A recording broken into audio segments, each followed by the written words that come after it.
Hello friends, स्वागत है आपका हमारे चैनल पर। तो आज हम जानेंगे एनपीए क्या होता है और बैंकिंग स्टॉक बाय करने से पहले हमें एनपीए को कैसे देखना चाहिए।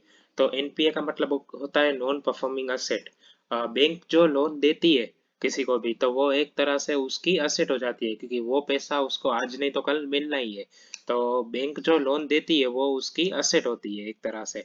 और हम जो बैंक में डिपॉजिट रखते हैं वो बैंक की लायबिलिटी हो जाती है, क्योंकि वो आज नहीं तो कल उसे देने पड़ते हैं। तो एनपीए का मतलब होता है कि बैंक जो लोन देती है उसमें से कितनी अमाउंट उसको नहीं मिली है, या तो फिर मिलने ही नहीं वाली है, रिकवरी नहीं हो पाई है और कभी रिकवरी होगी भी नहीं, उस अमाउंट को एनपीए रेशियो कहते हैं। अब इन जैसे कि अगर किसी बैंक ने 100 रुपया लोन दी हो, उसमें से 1 रुपया वापस नहीं आया हो और आने भी नहीं वाला हो, उस तो उसका एनपीए रेशियो हो जाएगा 1।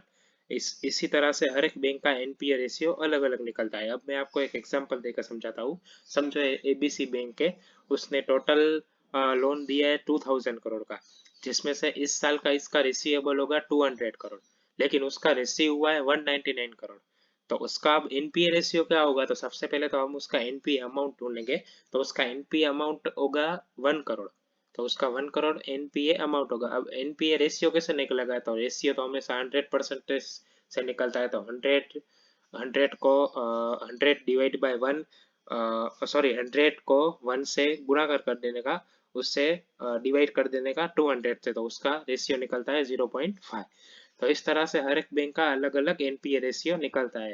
अब मैं आपको थोड़े एग्जांपल दिखाता हूँ थोड़े बैंक्स के कि किस बैंक का कितना वो है।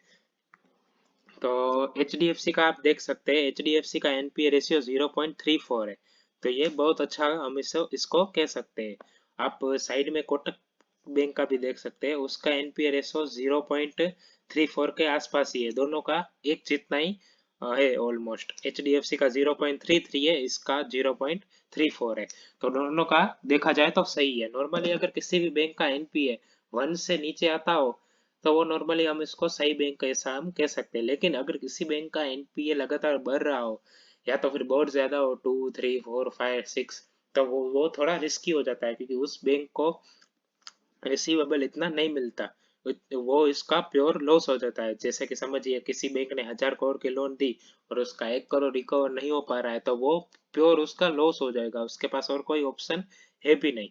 तो इसलिए जिस बैंक का लो एमपीओ हो, एनपीए हो, वही हमें उसका वही बैंक हमें चूज करनी चाहिए। तो ये चीज देखना काफी जरूरी है। बैंकिंग फंडामेंटल में फंडामेंटल एनालिसिस और भी सारी चीजें देखने को होती है। हम इसके बारे में एक एक करके वीडियो बनाने वाले हैं। अगर आपको हमारी ये सीरीज पसंद आ रही हो तो हमारे साथ जुड़ रहिए।